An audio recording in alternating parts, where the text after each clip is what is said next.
Thank y'all. How y'all doing tonight? Good. Glad to hear it. We should go ahead and address it because I know I sound like a bowl of gravy up here. I'm gonna go ahead and tell y'all I'm from Alabama. I now live in Colorado. I've lived in Denver for 5 years, so I tell people I have time traveled, which is nice. I went from cleaning out horse stalls to actually plugging in vehicles, so it's been quite the adjustment. It's been quite the adjustment, you know. I think we should talk about the obvious, you know, what's going on, and that's masks. I think masks are great. I think people should wear them in social settings. I think they make a difference. I want people to know that I haven't heard anything that anybody has said in a year. I've never given up on so many conversations in my entire life. I mean, people will be in the middle of talking. I'm like, you know what, Jessica, just shoot me an email. It sounds like you're drowning right now, and the closer I get to you, the further you back away, and it's weird in the office, I gotta tell you. And y'all know just as well as I do, if you go ahead and pull down your mask, that is the same as pointing a gun at the ceiling. I mean, people will bounce their head off the floor. I mean, they go sprinting down the hallway, he's got the virus! I just want y'all to hear me. It's a tough time, man. And I know I'm gonna keep the mask on. I wanna wear it. I can't breathe without the mask. Y'all see me, I'm not jogging out here. I'm trying to tie my shoes with the mask on. I look like a dolphin coming up for air every time. It's SeaWorld in here. I'm trying just to tie my shoes. I don't know. I don't have any numbers to back it up, but I do feel like my uglier friends wear their masks more. I do. I don't have any science with that, but I do have some buddies. Trying to talk to some women. They've got their masks to their hairline, trying to talk to women. Listen, I own a Volvo. Give me a minute here. It'd be a weird time to try to court somebody right now, you know? Both of you have masks on. It's really hard. That's a tough way. You're out to eat, you know? Maybe somewhere nice like Cracker Barrel. Things are going smooth. Y'all laugh about I'm talking about a little Cracker Barrel, things go, and then we hit the gift shop, you know? You don't know who Ricky Skaggs is? Get a cassette. We're having a good time. But yeah, you gotta say, you know, the biscuits come out, and you gotta say something weird before you get into them. You know, like, hey, Ashley, will you show me your teeth, you know? Which is a weird thing to do, but we're about to bite into these biscuits, and I want to see what she's chewing with, you know? Just go, we'll check them like canine. We'll just lift up one side, we'll lift up the other. Those look pretty healthy, Ashley. I don't know, it's a big deal to me. I'm a flosser. I want to know that you floss too, you know? I've earned my flossing. Flossing's not just something you can just do on a Tuesday afternoon. We've earned our flossing. My gums don't bleed anymore. It took me years to get here. It feels good to floss. Some of y'all get it. Some of y'all are like, my God. You know why? Because you're not flossing, all right? And yeah, 2020 was a big year, non-flossers. Y'all just walking around with whole chicken legs hanging out of your front teeth. Nobody knew it. Nobody knew it, did they? Well, oh yeah, don't you clap? Don't you?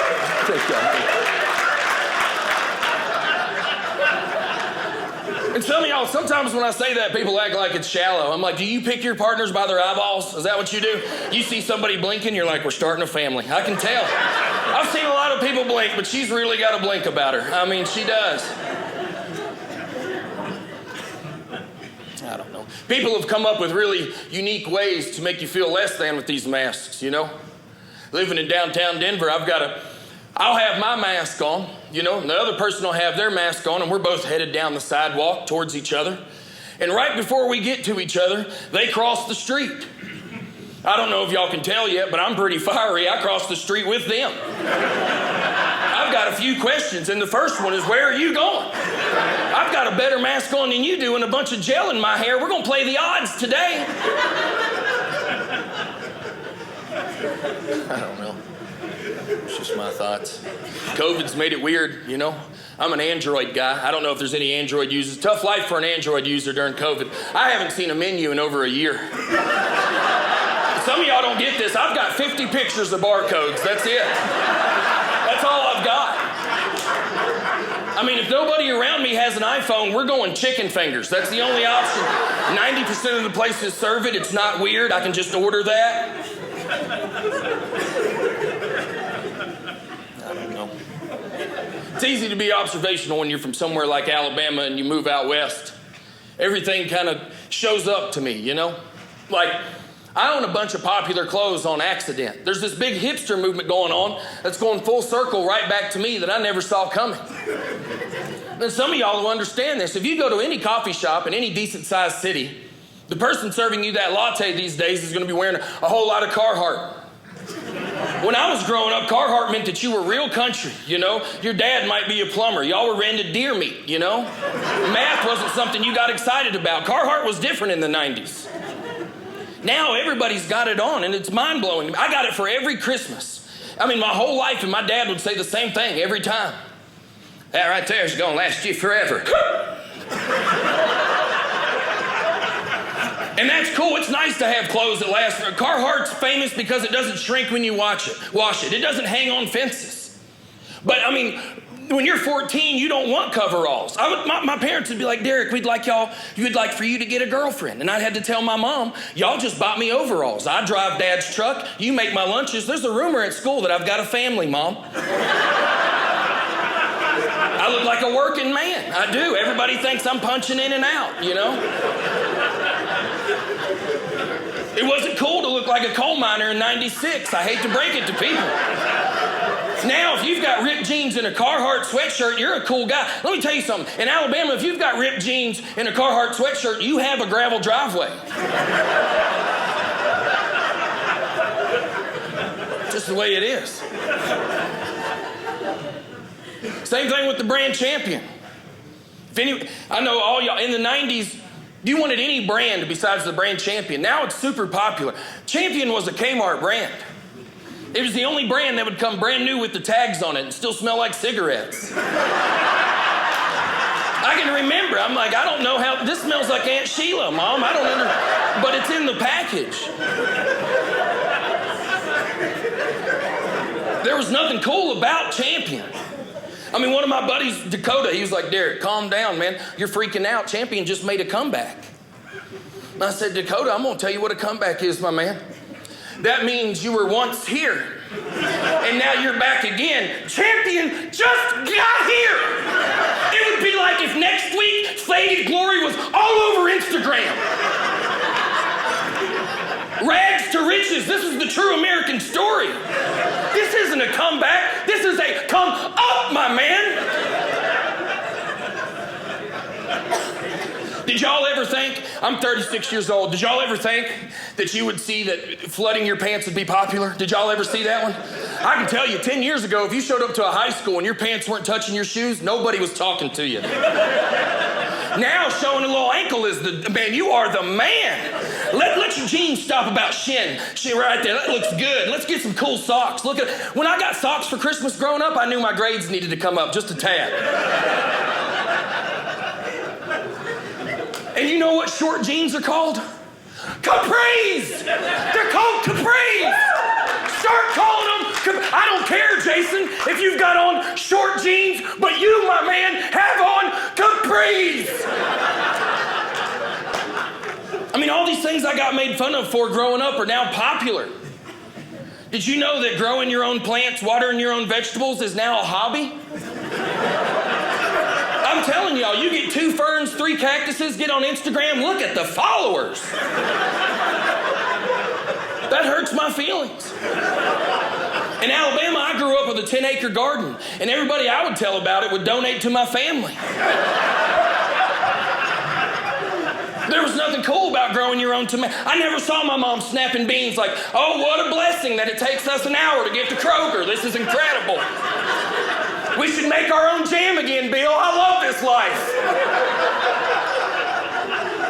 Now it's cool.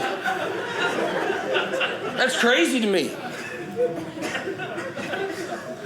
There's all these things that are popular that they stick out to me, you know? Rescuing dogs. I think rescuing dogs is a great thing. I want y'all to know that I've rescued a dog. But I want y'all to know that if you live out in the country, we've been rescuing dogs for a long time. Okay? If you live out in the country, if a dog comes in your yard without a collar on and he stands there for too long, that's your dog now. Yeah. You know what? It's not a ticket to heaven or a Facebook status. That's your third mixed lab. Mm-hmm. And I tell people, out in the country, we work for our strays way more than city folk do. Downtown, they go to some shelter and they hand them this mixed lab that's a Sagittarius just like they are, you know? Both of you like macaroni and cheese. You're going to live a long life together. Out in the country, we're out in an open field. Like, if you want a good home, you're going to quit running. Somebody tackle that wiener dog! I mean, we're in minivans going down the street and just trying to whistle, throwing out cheese puffs. We will love you! Get in the van! We earn ours, you know? It's different. Y'all having fun? Sorry, I'm about to pass out up here. I don't know, you know, a lot of things. I'd never seen anybody pick up dog poop until I moved to Colorado. I'd never seen it once. Did y'all know they don't do it in movies? Did y'all know that? You got to watch it live. It's like music. You know, it's like if you want it good, you got to go to the park. Y'all can call me old school, call me what you want, but I'm from a place where we just run over it with a lawnmower until we can't find it anymore. Y'all know what I mean? You kind of circle back around on it and you look at it and you're like, you know what? I think I've diced it up pretty good.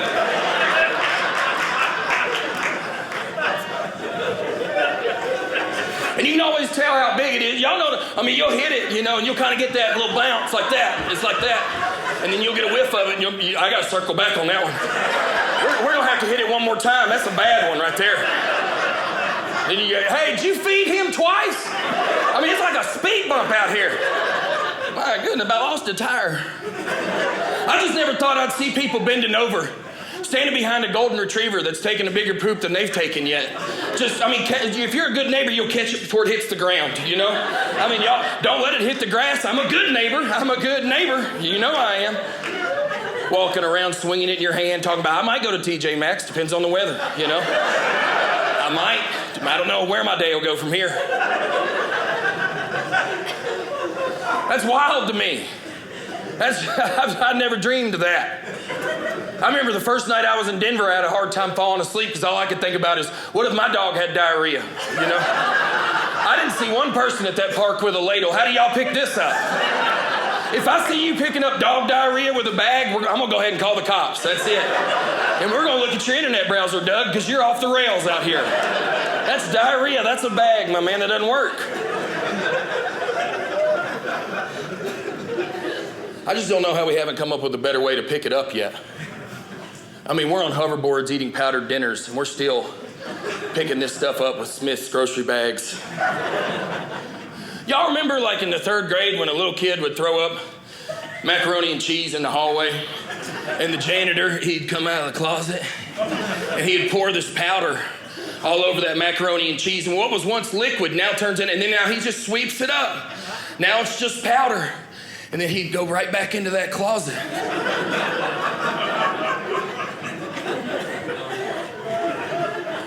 Where is that powder? Do you know how much easier our life? You guys don't have to pick up anymore. We're going to dust it and kick it. It'll be over. I'll go on Shark Tank. I'll do it live. I'll make Mark Cuban look me in the eyes.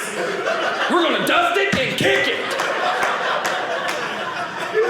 Tired of bending over. With a bag I can see through that barely goes over my hand, you know?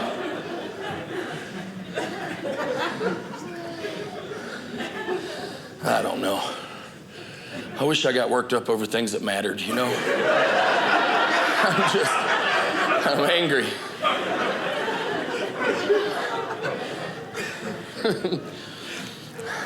Moving out west, it's this stuff. North Alabama, weather is something that is a big deal to us. Weathermen are heroes. Meteorologists are big deals. Out west, mountain towns, I've learned quickly that people don't care about the 7-day forecast in the mountains. You guys have Patagonia jackets that turn into golden retrievers, that turn into granola bars. They've got 7 zippers. You're going on a hike regardless. Where I'm from, if the weatherman misses the forecast, we might lose a neighborhood, maybe an elementary school. It's a big deal.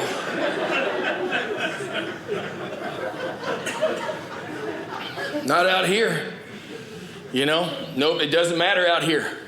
I'd like to be at the station when they're just making the forecast, spinning a wheel, whatever it lands on. Partly cloudy. They all drive Subarus. Nobody's watching.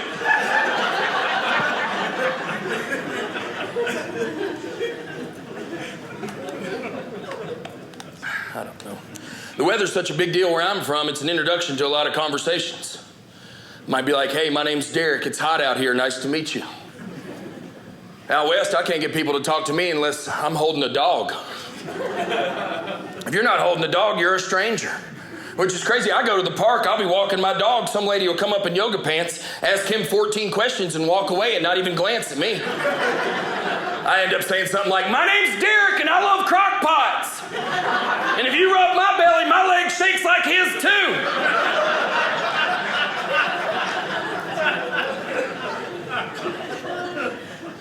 Weather's a big deal where I'm from.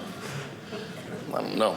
I was walking in downtown Denver the other day. It started to rain. I pulled out an umbrella. People looked at me like I was from the future. Like I was a prophet or a wizard. This lady, she walked up to me. She's like, my son's sick. Will you kiss his head? We've read all about you. It's like, I just saw the forecast.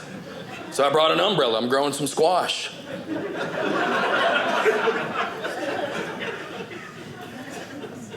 I don't know. It's nice being out west, though. There's things you learn, you know. I'd never gone anywhere past Mississippi until 5 years ago. It's been quite the adventure. Went through Kansas, which was a one-time deal for me in a car, you know. Flattest place I've ever been in my entire life. I've never been somewhere. Where I'm from, it's kind of wild. We have turns and trees. It's insane. You know, there's curves. You go to Kansas, and they're like, where we're going is that dot right out there. And the closer we get, the bigger it'll get. But it did make me think that every prison in the country should be in Kansas. Really, you could watch an inmate run away all weekend. It just makes the conversation in the guard tower totally different, you know? It's like, Randy, don't shoot him. I like to watch him give up. Yeah, man, there's nothing. They run away for 3 days and they can still read the address on the prison. It breaks them.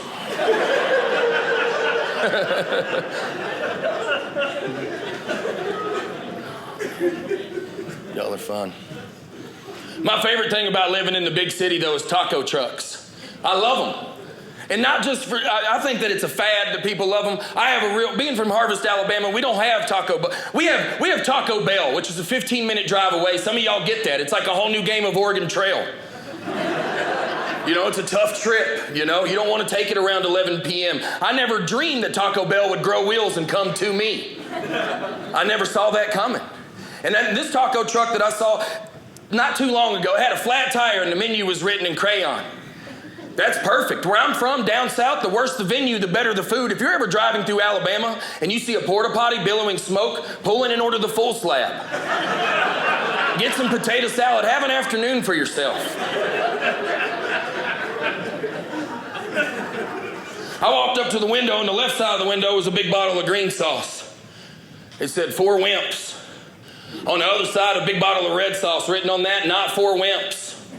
I'm just like y'all. I've never been confronted by salsa before. I was wearing some jeans that Brett Favre does commercials for. I'm gonna give a little pushback, you know? About that time, a young lady came up. She grabbed that tough guy sauce, poured it all over her burrito. I was immediately inspired. I went over there and grabbed it and poured it all over mine. Went back to my apartment. It's about 11 p.m. at night. That's good taco truck time. And fourth meal is my favorite meal. I love eating dinner twice. And I don't have to sell y'all on that. I carry my work around. But it's also one of the main reasons I love it. Is the only meal you can take your pants off for. And you don't have to believe me. Tomorrow when you're making a bowl of cereal, pull your jeans down. The family will leave the kitchen. But around midnight, taking your pants off is just a declaration that you're done with that day. No more emails or text messages. I'm in my underwear and a t-shirt. We're going to heat up this Chinese food and I'm going to call it a night.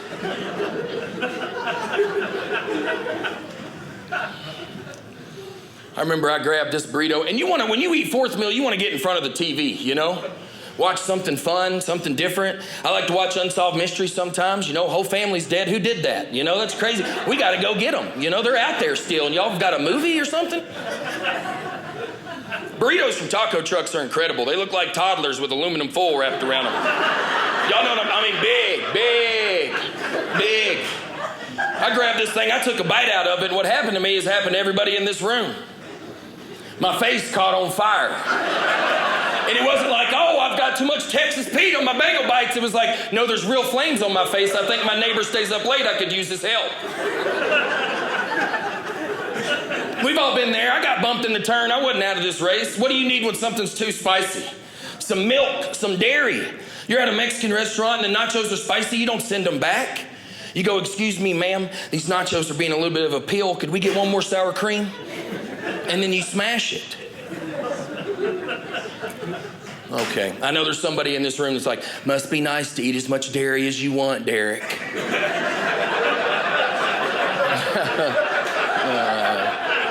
Where are you?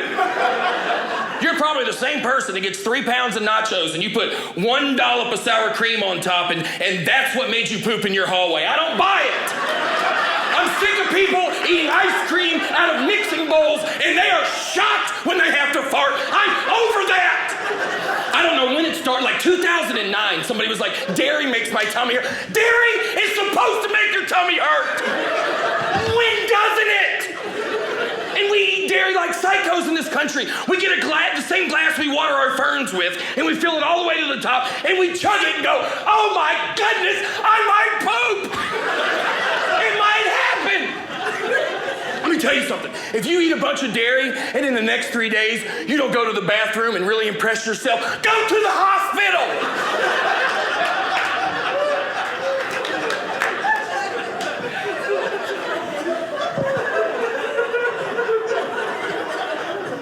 I did this bit in Wisconsin and they carried me into the streets.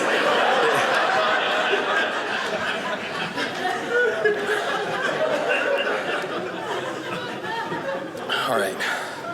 Sorry about that. I'm gonna tell a joke here in a minute. Somebody's like, he hasn't told one joke. He's just mad at us. He's not. I've been to these and they tell jokes. He is mad at us. I've never met him. Have you met him? I finished off that burrito because I had some milk. I wiped off the counters, hit the lights, went upstairs and made the mistake of the night. I scratched my backside. Let me tell y'all something. It's easy in this moment to be judgmental, okay? It's easy. It's easy. We're live, you know? But I want y'all to know something. Here was the problem. Here's where the problem lies. Where I'm from down south, our hot sauce is vinegar-based, okay? Frank's, Texas Pete, Louisiana, it's just spicy vinegar. And if it gets on your hands, it doesn't matter. It's just silly red water. That's so silly. Look at that. That's so silly. Out west, if you get a hold of a true Hispanic hot sauce, it'll be pepper-based.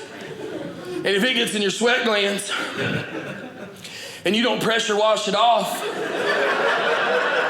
it's still live.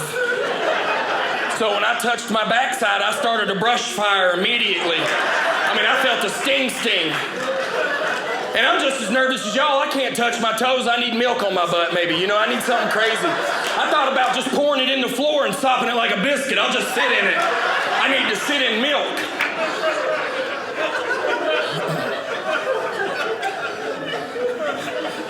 I panicked like anybody else would, you know. Freaked out.